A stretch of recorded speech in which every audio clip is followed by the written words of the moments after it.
Delikado at nakakamanghang Miss at Mr. Zeminiches screening naganap na. Tagumpay nga natapos ang screening ng Mr. and Miss Zeminiches na naganap sa Junior High School building. 34 na section ng mga na-interview ngayong July 9, 2025 mula grade 7 to 12 na nagpakita ng king galing, talino at karisma. Araw mas Velas, kasalukuyang nagaganap ang auditions ng Mr. and Miss MNHS dito sa Junior High School building kung saan magpapakita ng galing ang mga manlalaki sa patimpalang. Ngayon po kasama po natin si Kuya Jo Marie. May tatanong lang po kami kung ano po yung magiging standards po sa mga magiging contestant. Ayan, syempre ang pinaka-standard natin. Bukod sa maganda, gwapo, may tsura.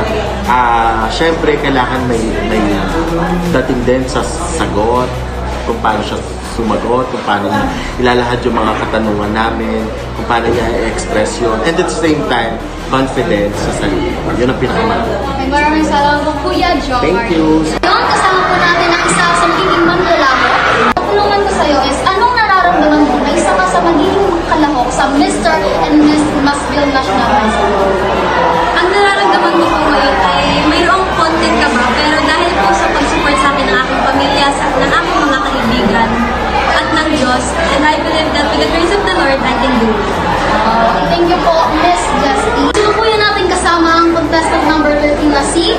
Ako nga po pala si Michael Denny Bilongros, grade 11, section Socrates. Ang aking style po ay Yums.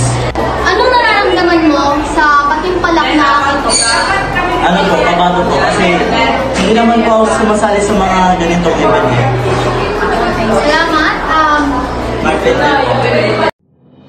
At yan lamang ang aming tampok para sa araw na ito. Muli ako si Denise Escoto para sa Balitang Kalatas.